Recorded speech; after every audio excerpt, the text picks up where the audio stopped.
आगे कहते हैं, उज्ज्वल गाथा कैसे गाऊं मधुर चांदनी रातों की, अरे खिलखिला कर हंसते होने वाली उन बातों की। क्या बताऊं मैं, कौन सी कहानी बताऊं। उज्ज्वल गाथा एक प्रसिद्ध कहानी, एक प्रसिद्ध इतिहास, उन मधुर चांदनी रातों की।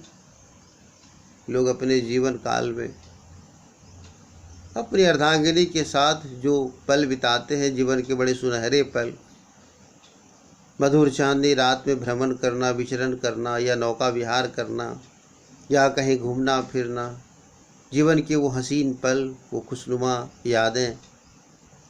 कहते हैं मैं उसके बारे में कैसे बताऊं, क्योंकि वो समय तो हमने भोगा ही नहीं, वो आनंद तो हमने पाया ही नहीं। तुम खिलखिलाकर हंसती, बातें करती,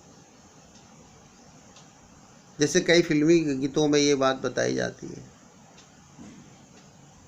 तुम ये कहती, तुम वो कहती, लेकिन ये सब तो हमारे जीवन में हुआ ही नहीं। मैं कैसे बताऊं। मिला कहाँ वह सुख जिसका मैं स्वप्न देख कर जाग गया, आलिंगन में आते आते मुस्किया कर जो भाग गया। वह सुख मुझे कहाँ मिला जिस सुख का मैं सपना देखा करता था, और सपना देखते देखते ही मैं जाग गया, मेरा सपना टूट गया। लोग सपने में बहुत ऊंची उड़ान उड़ते हैं और ऐन मौके पर सपना टूट जाता है, बड़ा दुख होता है। सपना शब्द यहाँ क्यों आया, क्योंकि जो प्राप्त नहीं होता है वो सपना है, और अगर हम उसको प्राप्त कर लें तो वो यथार्थ है।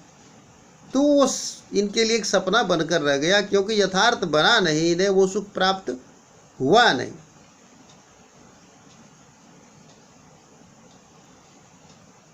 जिस सुख को ये पाना चाहते थे, पकड़ना चाहते थे, वो तो जैसे आलिंगन में आते आते मुस्कुरा कर दूर भाग गया, मुस्कुराते हुए, ललचाते हुए।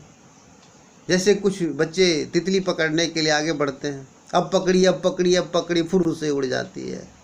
आह, क्या दुखद स्थिति होती है। ठीक उसी तरह जिस आनंद को ये पाना चाहते थे, वो आनंद मिलते मिलते इनके हाथ से फिसल गए। जिसके अरुण कपोलों की मतवाली सुंदर छाया में अनुरागिनी उषा लेती थी निज सुहाग मधुमाया में। थोड़ा सा वर्णन करते हुए कहते हैं पत्नी की सुंदरता के बारे में कि उसके जो कपोल थे, जो गाल थे, इतने अरुण थे, इतने रक्तिम थे, इतने लाल थे, ऐसा लगता था कि जैसे उषा काल उससे उधार लेकर के अपनी लाली सजाती है, अपने सुहाग को सजाती है। सुबह सुबह प्रातः काल सूर्योदय से पहले का दृश्य, जब पूरब लोही लग जाती है, लालिमा छा जाती है, उसे उषा काल कहते हैं। और वही लालिमा कवि को लगता है कि जैसे इनकी पत्नी के गालों से, कपोलों से उधार लेकर के उषा अपने सुंदरता में सजा लेती है। उसकी स्मृति पाथे बनी है थके पथिक की पंथा की, सीवन को उधेड़ कर देखोगे क्यों मेरी कंथा की। उसकी यादें आज पाथे बनी हैं, रास्ता में चलने का संबल बना है। पाथे उसे कहते हैं पथिक, जिस सहारे को लेकर के चलता है, जिस संबल को लेकर के चलता है, जिसके सहारे अपनी यात्रा को समाप्त करता है, वो पाथे है। यहाँ प्रसाद जी भी अपनी जीवन यात्रा को, अपने जीवन पथ को उन्हीं यादों के सहारे तय कर रहे हैं। इसीलिए वो कहते हैं कि मैं एक थका हुआ पथिक हूँ, और मैं क्योंकि जीवन में कठिनाई ही कठिनाई, दुख ही दुख इन्हें मिला, ये भी अल्पायु में इनका निधन हो गया।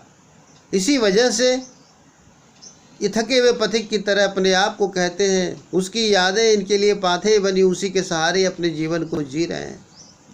और ये कहते हैं कि तुम ये सीवन यानी सिलाई उधेड़ कर उस कंथा को क्यों देखना चाहते हो। मेरी कथरी के अंदर क्या होता है, कथरी के अंदर फटे पुराने कपड़े होते हैं, ऊपर दोनों तरफ से दो अच्छे कपड़े होते हैं, नीचे फटी चिथड़ियाँ होती हैं, उसके ऊपर सिलाई कर दी जाती है। अगर उस सिलाई को खोल कर देखा जाए तो नीचे चिथरे चिथरे निकलेंगे, लेकिन ऊपर से देखने पर लगता है कि वाह यह कितना सुंदर है। उसी तरह के जीवन में ऊपर ऊपर सुंदरता है, अंदर में इस तरह दर्द है, विदीर्ण जीवन है, फटी हुई चिथड़ों की तरह। तो कहते हैं इसको तुम खोल कर क्यों देखना चाहते हो। ये छायावाद है, जीवन के प्रभाव को कथरी के माध्यम से दर्शाना, भौरे के रूप में अपने आप को प्रस्तुत करना, पत्तियों के साथ समृद्धि को प्रकट करना, वृक्ष की समृद्धि पत्तियों के साथ दिखा करके अपने जीवन में आने वाले दुखों के बारे में बातें करना, यही तो छायावाद है। छोटे से जीवन की कैसे बड़ी कथाएं आज कहूँ, क्या यह अच्छा नहीं कि औरों की सुनता मैं मौन रहूँ। ये कहते हैं मेरा जीवन बड़ा छोटा है, अभी तक मैंने बहुत लंबी आयु भी नहीं जी है, जीवन भी छोटा है, वही इतनी छोटे जीवन में कोई बड़ी उपलब्धि भी नहीं है हमारे पास, तो मैं बड़ी कहानी क्या बताऊं अपने जीवन के बारे में। और क्या मैं बहुत प्रसिद्ध, अपने आप को बहुत प्रसिद्ध इतिहास का, ये बहुत प्रसिद्ध साहित्यकार भी ये अपने आप को नहीं मानते थे, इसलिए कहते हैं कि मैं क्या बताऊं अपने जीवन के बारे में, कौन सी कहानी आपको सुनाऊं। क्या ये अच्छा नहीं होता कि मैं दूसरों की कहानियाँ पढूं, दूसरों की आत्मकथाएँ पढूं, दूसरों की जीवनियाँ पढूं और मैं चुपचाप रहूं, मौन रहूं, शांत रहूं।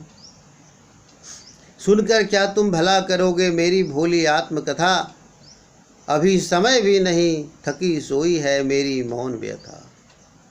कवि कहते हैं कि तुम मेरी सरल और छोटी, संक्षिप्त और अप्रसिद्ध आत्मकथा को सुनकर भला क्या करोगे।